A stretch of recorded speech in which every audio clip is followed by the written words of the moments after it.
हाँ।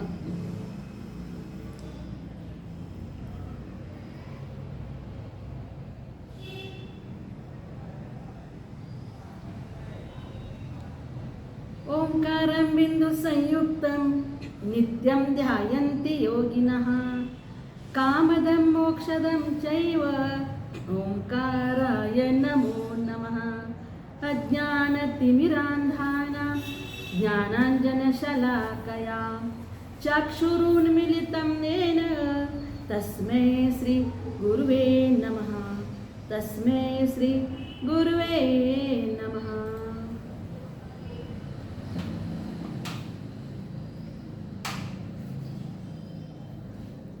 भगवानो, यहाँ पर आचार्य भगवान कह रहे हैं ये संसारी जीव बाह्य वैभव, बाह्य आनंद, भोग भोग में उसकी तृप्ति क्यों नहीं होती? तो आचार्य भगवान कहते हैं आरंभे तापकान प्राप्ता व तृप्ति प्रतिपादकान अन्ते सुदुस्तजान कामन कामम कह सेवते सुदिहि।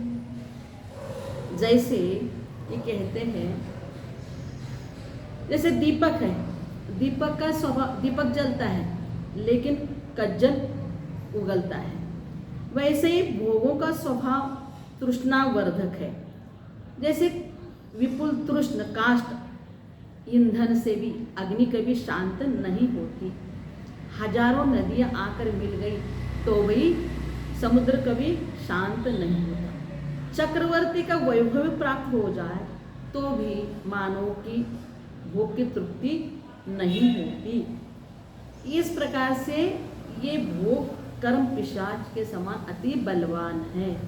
जैसे कहते हैं, देखिए गाय दूध देती है, मानो गाय से दूध दोहता है, लेकिन एक किल्ली नाम की गाय जहाँ से दूध निकालता है वहीं पर एक किल्ली नाम की छोटे छोटे कीड़े होते हैं, वो चिपके रहते हैं। दूध मिलता है लेकिन वह किल्ली कीड़ा दूध नहीं पीता है, वहाँ से रक्त चूसता है। इतना रक्त चूसता है और वो अपने आप नीचे गिर जाता है, उसका अंत हो जाता है।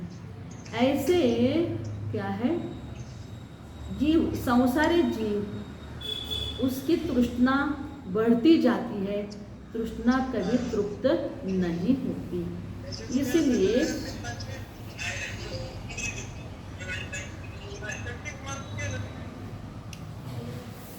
इसीलिए आचार्य भगवान कहते हैं कि मन की शांति के लिए अपना आत्मा का वैभव, चैतन्य स्वरूप, ज्ञाता दृष्टा, इस स्वभाव को देखना जरूरी है।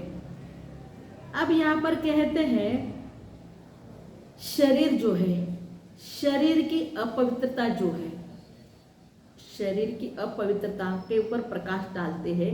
यहाँ पर कहते हैं शरीर का स्वभाव कैसा है। भवंत प्राप्य यत्संग मशुचिनी शुचिन्यपि स कायः संततापाय सदर्थम प्रार्थना वृथा। देखिए यह शरीर है, शरीर स्वभावतः अपवित्र है। यह शरीर किससे बना हुआ है? रज और वीर, ये इसका बीज है। इस शरीर का बीज रज और वीर है। अतः यह शरीर जो है उसका स्वभाव ही जीर्ण और शीर्ण होना, इस शरीर का स्वभाव ही है। यह पुद्गर का पिंड जो है वह हड्डियों के आधार से खड़ा हुआ है और मांस, मज्जा, नस, जाल एवं रक्त आदि से यह शरीर, चमड़ी से यह शरीर आच्छादित है। अतः ऊपर से यह शरीर सुंदर दिखता है लेकिन भीतर से अत्यंत अपवित्र है, घृणित है। क्योंकि देखो सुंदर शरीर है लेकिन इधर अंदर में सप्त धातु, रक्त, मांस, पीप सब भरा हुआ है। अगर समझो नव द्वार, आँख, कान, नाक, मुख, लार जो भी है, ऐसे नवद्वार से निरंतर मल बहता रहता है। यही कारण है कि पवित्र से पवित्र पदार्थ भी इसको संयोग से सभी अपवित्र ही हो जाते हैं।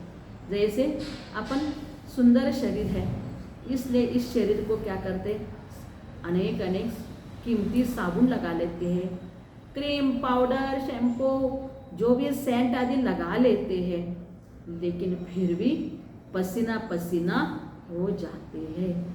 चाहे जितना अपन शरीर को जितना भी सुंदर सुंदर क्रीम्स आदि लगाए, इसको बहुत अच्छे अच्छे भोजन खिलाओ, अनेक प्रकार व्यंजन खिलाए, तो भी क्या होने वाला है, मल रूप ही होने वाला है। मतलब अच्छी अच्छी चीजें भी शरीर के संयोग से सभी अपवित्र ही हो जाते हैं। इस शरीर का यह जीव नौकर बन के इस शरीर की सेवा करता है, लेकिन अंत में ये धोखा ही देने वाला है।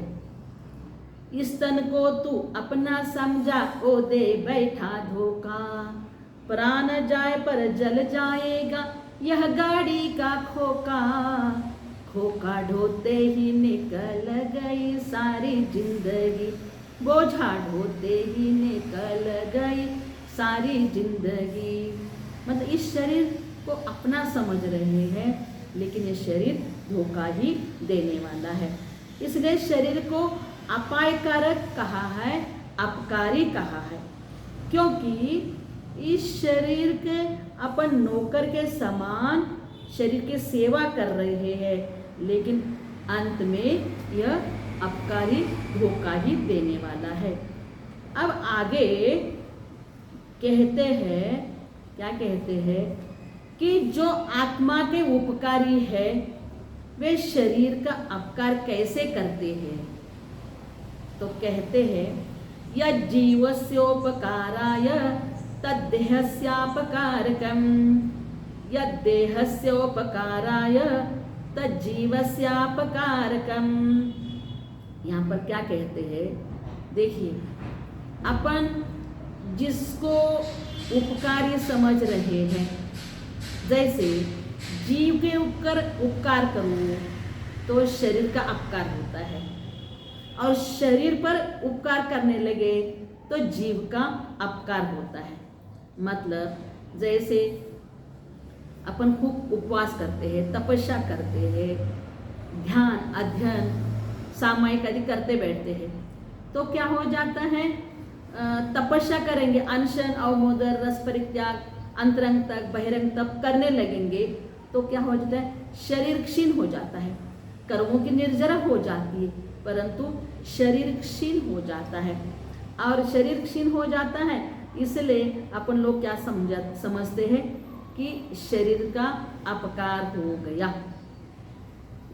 और जब अपन शरीर के ऊपर ही ध्यान देने लगे, कैसे कि अपन समझते हैं शरीर माध्यम खलु धर्म साधनम, ऐसा करके चलो बार बार शरीर को खिलाओ पिलाओ, खूब भोजन खिलाओ, खूब भोजन खिलाओ। अरे ऐसे गरिष्ठ भोजन करते हैं तो गरिष्ठ भोजन करने से क्या हो जाता है, नींद आ जाती है, सोते रहते हैं, शरीर मोटापा बढ़ता है और ध्यान अध्ययन नहीं हो पाता। मतलब अपने आत्म ध्यान में ध्यान नहीं जाता, तपस्या नहीं हो पाती और कर्मों की निर्जरा भी नहीं होती। इसीलिए क्या हो जाता है, अगर समझो शरीर के ऊपर ध्यान देते हैं, जीव का अपकार हो जाता है, और जीव के ऊपर ध्यान दे दो तो शरीर का अपकार होता है। तो करे तो क्या करे, आचार्य भगवान कहते हैं, इसलिए क्या कहते हैं, शरीर से ममत्व छोड़ना चाहिए। मोक्ष मार्गस्थ आदमी को क्या करना है, उस पथिक को अपने आत्म स्वरूप पर ही ध्यान देना चाहिए। शरीर को भी क्या कहते हैं, नौकर को जिस प्रकार से थोड़ा बहुत खिला लेते हैं, थोड़ा बहुत पेमेंट देते हैं और अपना काम कर लेते हैं, ऐसे अपने शरीर से काम लेने के लिए चलो भोजन, एक बार भोजन खिला दो, थोड़ा शरीर पे ध्यान दे दो, लेकिन पूरा ध्यान नहीं देना चाहिए। अपने आत्मस्वरूप, अपने तपस्या, अपने संयम की तरफ ध्यान देना जरूरी है। तो इसलिए यहाँ पर आचार्य कहते हैं, आचार्य भगवान, कि शरीर और आत्मा का उपकार करने वाला कौन है। इधर तो क्या होगा, जीव को उपकार करते हैं तो शरीर का उपकार, शरीर को उपकार करेंगे तो जीव का उपकार। तो ऐसा कौन सा साधन है, ऐसे कौन सा साधन के द्वारा शरीर का भी उपकार हो और जीव का भी उपकार हो। तो आचार्य भगवान कहते हैं, इतश्चिंता मनिर्दिव्य इथ पिन्याक खंडकम ध्यानेन चेदुभे लभ्ये क्वाद्रियंतां विवेकिनः। तो आचार्य भगवान कहते हैं, इस प्रकार से धर्म ध्यान करो। तो धर्म ध्यान करते हैं तो उससे क्या हो जाएगा कि आत्मा के भी कल्याण हो जाएगा, और सामान्य धर्म ध्यान कर रहे हैं तो शरीर माध्यम खलु धर्म साधनम, शरीर को भी सामान्य रूप से उसको एक आधा भोजन दे के उसके भी शरीर भी अच्छी तरह से चलेगा और आत्म ध्यान भी हो जाएगा। जैसे यहाँ पर बोलते हैं, एक उदाहरण देते हैं, कैसे कि देखिए, एक व्यक्ति है, उनके हाथ में सामने दो चीज रखे हुए हैं। रत्न रखा हुआ है, सामने रत्न भी रखा हुआ है और खली कांच का टुकड़ा भी रख दिया। तो कौन सा ग्रहण करना है। अज्ञानी व्यक्ति कांच का टुकड़ा इतना चमक रहा, इतना चमक धमक देख के अज्ञानी व्यक्ति कांच को टुकड़े को पसंद करेगा। तो अपन उसको मूर्ख ही समझेंगे ना। तो ऐसा ही, लेकिन जौहरी हो, जौहरी रत्न का पारक जौहरी को ही रहता है। तो इसलिए भवे मानो यहाँ पर आचार्य भगवान कहते हैं कि एक पथिक ना, एक पथिक गुरु के पास चला गया है। और गुरु के पास जाने के बाद वो पूछता है, हे आचार्य भगवान गुरुदेव, जीवन का मूल्य क्या है, जीवन का मूल्य क्या है। तब गुरु महाराज जी उस पथिक को एक पत्थर देते हैं और पत्थर देकर बोलते हैं, मार्केट में जाओ और सबको इसका कीमत क्या है पूछ के आ जाना, लेकिन पत्थर बेचना नहीं है। ठीक है, वो पथिक जाता है, सब्जी वालों के पास चला जाता है, भैया इस पत्थर की क्या कीमत है। तो वो देखता है, चलो एक पत्थर दे दो और एक बोरी सब्जी ले जाओ, इसकी कीमत है इसकी। तो फिर बोलता है, नहीं मेरे को ये पत्थर बेचना नहीं है, सिर्फ कीमत पूछना है। फिर वह संतरे फल वाले के पास चला जाता है, भैया इस पत्थर की कीमत क्या है। तो वो फल वाला बोलता है, चलो दो बोरी फल ले जाओ और पत्थर रख के जाओ। वह कहता है, भैया मेरे को पत्थर बिकना नहीं, सिर्फ कीमत पूछना है। ठीक है भैया। तो वहाँ से चला जाता है, सुनार के पास जाता है, भैया इस पत्थर की कीमत क्या है। तो वो कहता है, अरे पत्थर बहुत कीमती है बाबा, पत्थर रख दो और 50 लाख ले जाओ। तो वो बोलता है, नहीं मेरे को पत्थर बेचना नहीं, सिर्फ कीमत पूछना है।